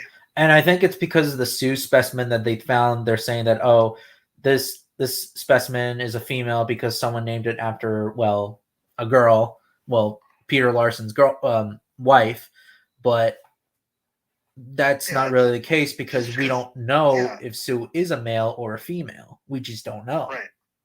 Yeah. The only specimen that's confirmed to be a female is the B Rex specimen because of the soft tissue that they found, suggesting that the animal was pregnant. Right. Now that we also, Horner gave a talk years ago at SCP, and he looked at histology and all these Rex specimens, and he goes, none of them are full adults, even the really huge ones. So we don't know the maximum size these animals could get. Yeah. Because there's been like a lot of research. There's been like topics going on, like suggesting that there's a new specimen of Rex that's bigger than Scotty, and it's called the Cope Rex. I don't know if you ever heard of the Cope Rex or not. They're saying that the Cope Rex is 11 to 12 tons or 13 or 15 tons. And I'm thinking to myself, there's no way that that weight could support a Tyrannosaurus Rex. I think the maximum weight could be just 10-ton range, not 11 tons, because every animal has a limit in size. Right. Yeah. Well, you'd think, but how many? Look at sauropods; those keep getting bigger and bigger. Well, we think they have maxed the size, and then get bigger ones. Then they got footprints. Yeah, but sauropods are huge footprints.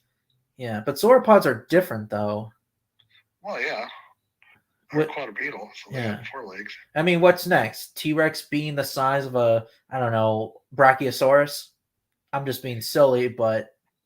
Hey, I remember when they thought Brachiosaurus. Remember when they originally thought that was a theropod, but luckily that turned out to be a sauropod. That's weird. Yeah, no, they were saying, that was a giant theropod. I go, really? But no, luckily it turned out to be a sauropod. Yeah. Tony Montana says, to be fair, I think that other dino documentaries just mention also that there are inaccuracies just because of the fun. I mean, at the fun that people who made them just didn't know at the time, or nor did anyone else. Some of that, yeah, I could agree with some of that, but some other things are just fantasy. Yeah. I mean, those sauropods with all those little bulbs on its neck, sure, it's not pure fantasy. Yeah. I mean, we could argue lips with no lips, but that's just my view and their view. But just other things, or putting feathers on ceratopsians, I don't know, that is pure fantasy. Yeah. So some of it I could agree with what they say. Yes, that's true. But others just pure fantasy. Yeah, I know that.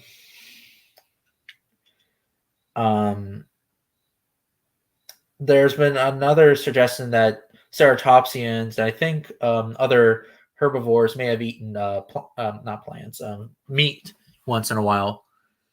Do you think they could do that, like modern animals would? Well, don't deer do that? Yes. And some modern herbivores do that, so and hippos I guess I'm not gonna say no. Yeah, but there is no isotopes confirming that's the problem. That is true. Yeah. I mean, I always thought that ceratopsians may have just eat bone instead, not meat, but just the bone only. But maybe to get to the marrow. Yeah.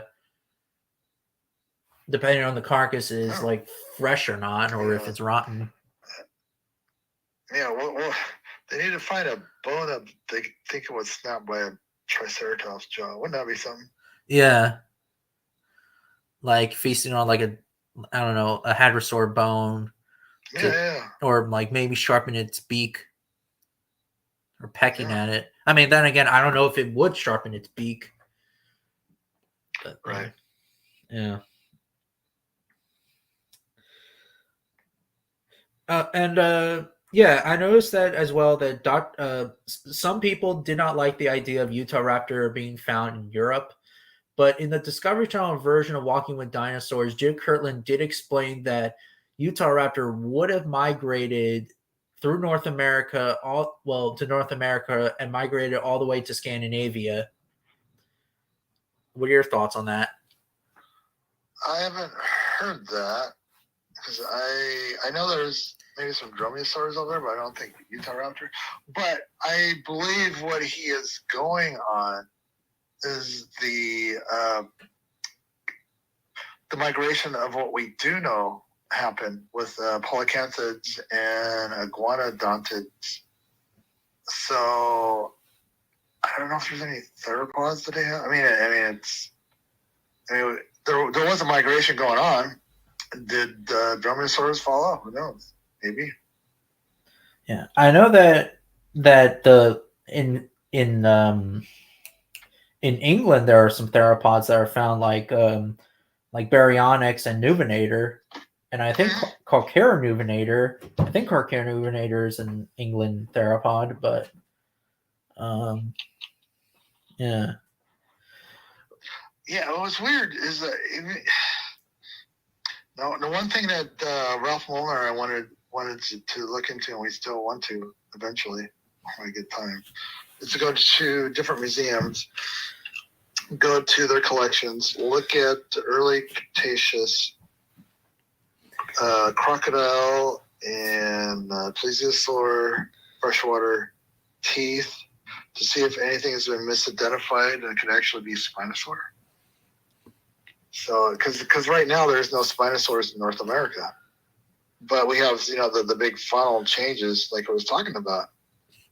So, could there be some Spinosaur teeth that have been misidentified, and we do have Spinosaurs? And the same thing could go over to Europe. Look for some North American. I mean, look for Acanthosaurs. To say, I mean, we do have megalosaurs. In North America, got Torvosaurus and some other ones, but so there was a faunal exchange, and we just don't know enough. And I know that megalosaurs are related to the Spinosaurs. Yeah, I don't get that, but yeah, I've seen that.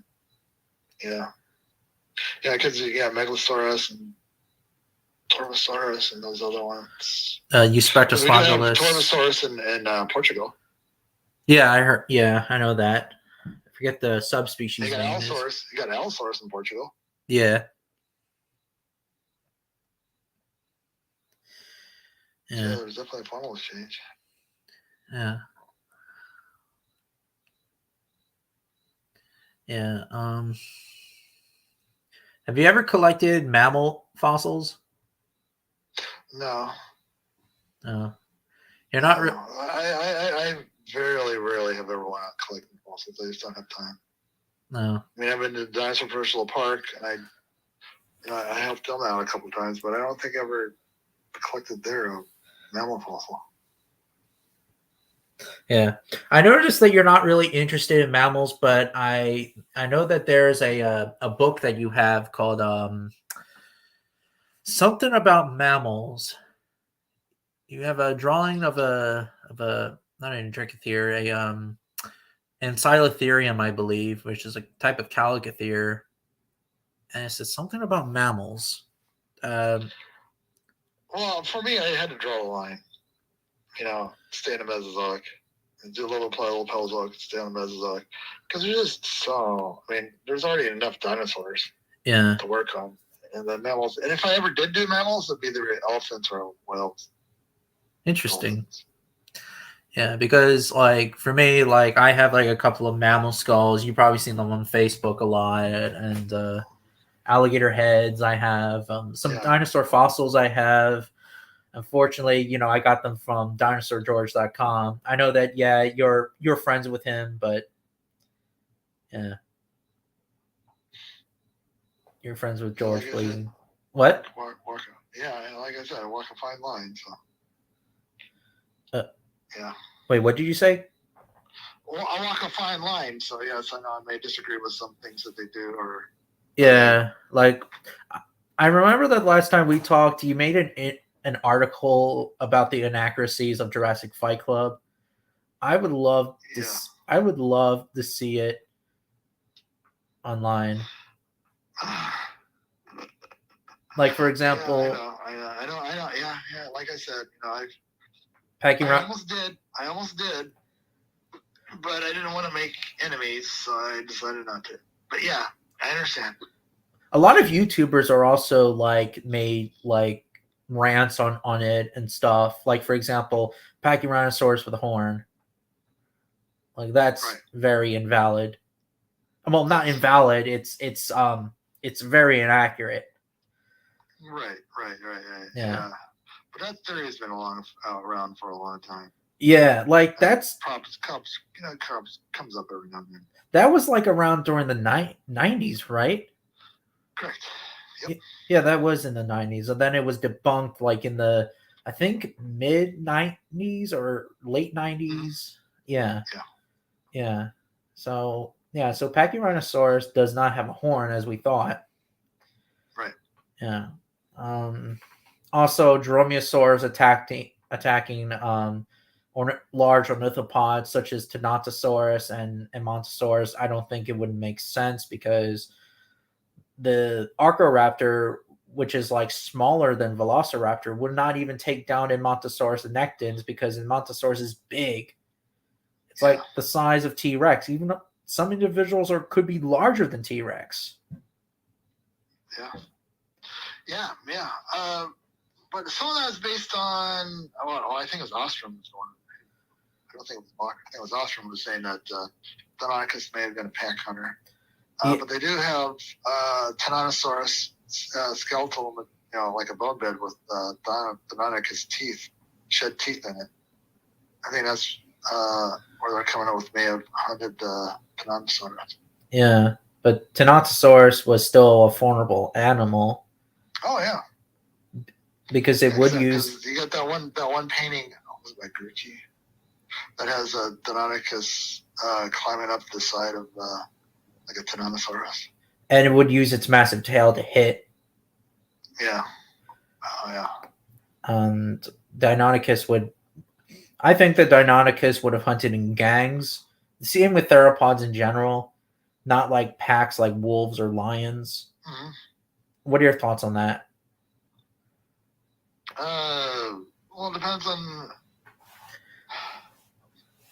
their mental capacity, I guess. I don't know. I mean, could they coordinate an attack, or was it just like an aggregation that, hey, that guy's attacking him, I'll attack it too?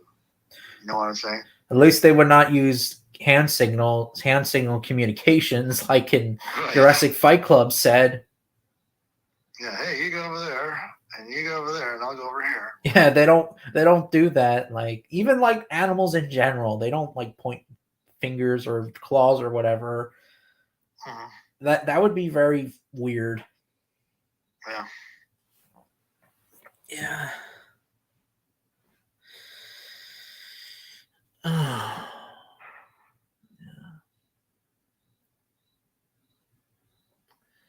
I can't wait for the next articles to come out. When are the articles going to come out?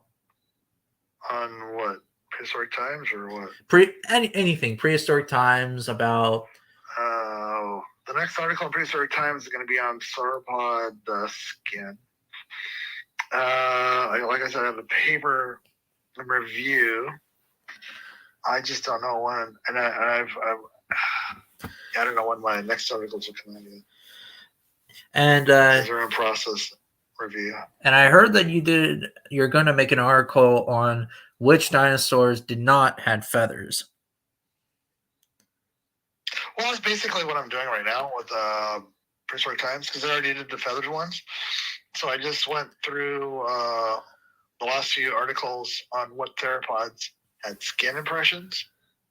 So the next article is going to be on sauropods. Then I still got to do the ornithopods. I may break up like the basal ornithopods as opposed to hadrosaurs and ceratopsians. Interesting. But that's coming.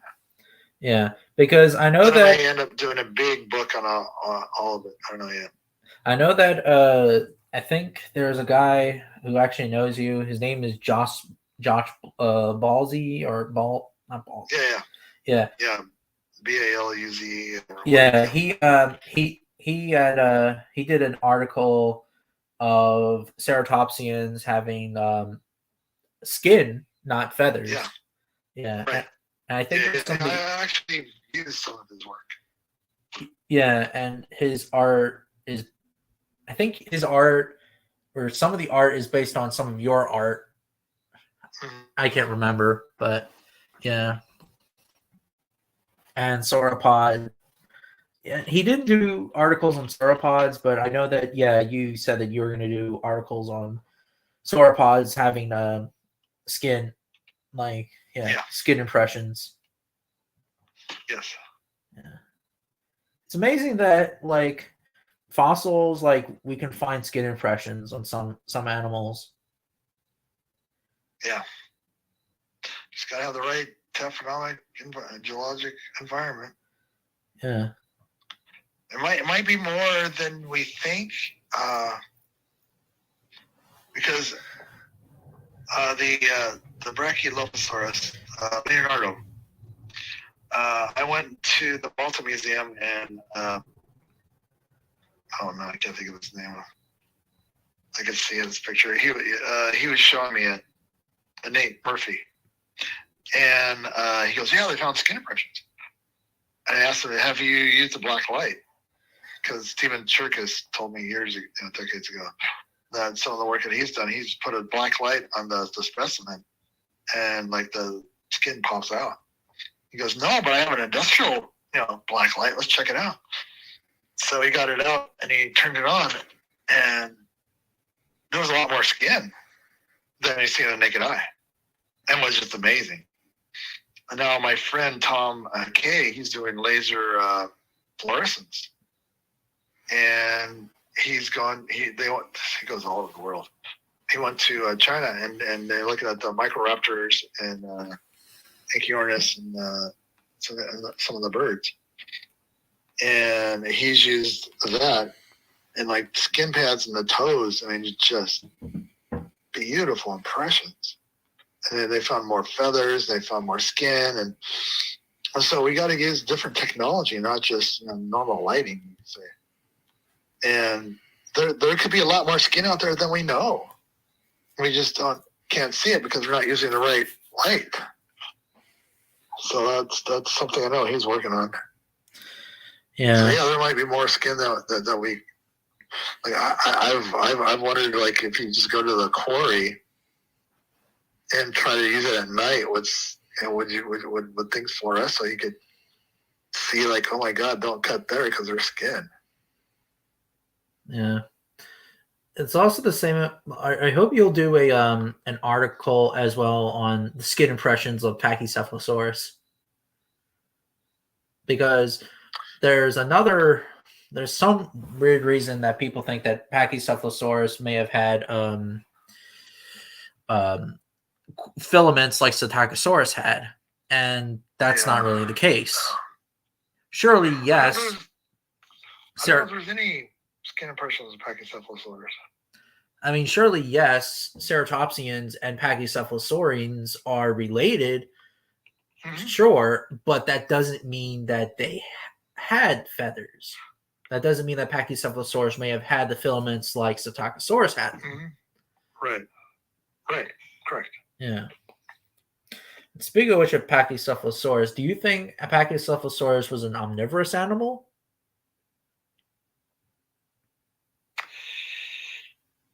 God, the teeth were small. I think they called it feeble back then. But probably not, because I don't think the teeth could hold up to it. I mean, plant material for sure, but, the tough.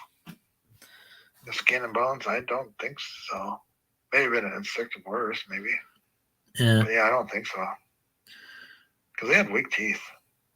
Kind of like ankylosaurs. Yeah. Because there's suggesting that like juveniles may have been plant eater. Well, not plant eater. They would have been omnivorous, and then as they get older, their diet changes to more strictly herbivorous. But I don't know. No, because even they didn't have beaks to even cut.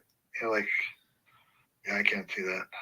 I mean, I was thinking like in my version of Walking with Dinosaurs, like it's just a remake, but it's just for fun, just same plot of the story, but instead of a mammal scavenging like eggs, a Pachycephalosaurus may have scavenged T-Rex eggs. Now, I don't know if we do that or not. It's tough to say, but yeah, I don't know. Yeah, that's interesting thought. yeah, yeah. Who's your favorite paleo artist?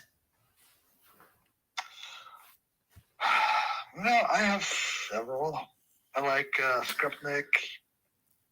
I like Paul. I like Skripnik more. Greg Paul, you mean? I like Hallett. Oh, Henderson. Oh man, his whole environment is just amazing. Henderson's just amazing. yeah. There's a bunch of other ones, but those are the main ones. When I was younger, it was Burian. Yeah. At the time when I didn't know, I mean, I didn't know paleo art that much. I didn't know who's who and who's what, but now I know now who's who. But I like Mauricio Acton. He does definitely. He does really good dinosaur artwork, even though he focuses more on mammals mostly. But he has some dinosaurs artwork. Greg Paul, he's a good artist. Just he's over the top. And what he said last year was completely dumb. That there are 3 species of Rexes. Well, 3 species of Tyrannosaurus. There's a couple of them. Mark Whitten, I mean, I do like his Cenozoic artwork, but his dinosaur artwork is kind of fantasy as well at times. Yeah, no, definitely. Yeah, I'm not being like mean or anything. It's just I don't know. No, I agree. Like I do like his T-Rex fighting, not the first one, but the one he did last year. Well, not last year, this year. Like they're thinking that they may have fought it like Komodo dragons. I don't think they would not. They would fall over. Yeah. But I think that T-Rex would headbutt or face bite each other. Oh, definitely face biting. Yeah, and probably neck wrestle as well. But not like fighting over like Komodo dragons because they're like I said, they would fall over each other and they would break their legs or backs or whatever. And we're talking about like an animal that's like 9 to 8 or perhaps even 10 tons of weight. So fighting like that would not be necessarily a good. Right. I think Knight may have done that first. Well, James Knight did the Dryptosaurus fight. No, I think there was a Tyrannosaur in there. Oh, there was? I mean, it could have been someone else. I don't know. Oh, okay. Yeah.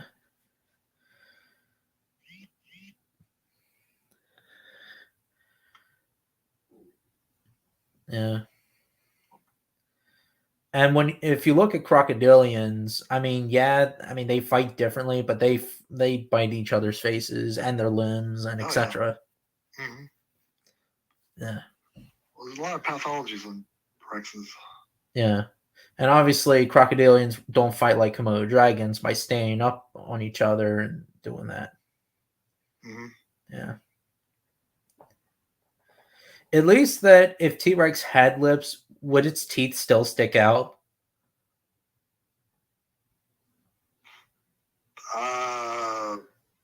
depends on how big the lips were. If it only had upper lips, yes, but I can see an animal just having upper lips. I see.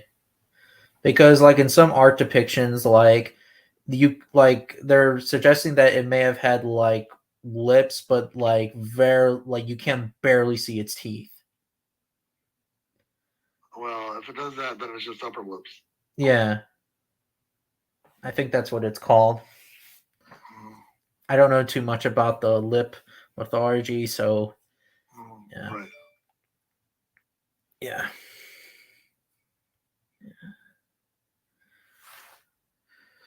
Well, I gotta go. Okay. Yeah. Very nice interview. Oh, thank you. It was a pleasure talking to you. Yeah, we'll do this maybe some other time, maybe. Sure. Yeah. Yeah, no problem. Yeah. And I'll see you guys later. You guys should check out Tracy Ford. Tracy Ford is a really good. What? If you look me up on the internet, you have to use my middle name, so it's Tracy Lee Ford. Yeah. Because there's other Tracy Fords out there. So put in Tracy Lee Ford. Yeah, Tracy Lee Ford. Yeah. I know I used to say Tracy L. Ford, but he corrected me. It's a habit. My bad on that. That's all right. Yeah, I even made an interview about his book as well. I suggest you get these books on Amazon. Ford is a really good, talented artist, and yeah. All right, thank you. Yeah. See you later, and I'll see you guys later as well. All right, bye. Bye.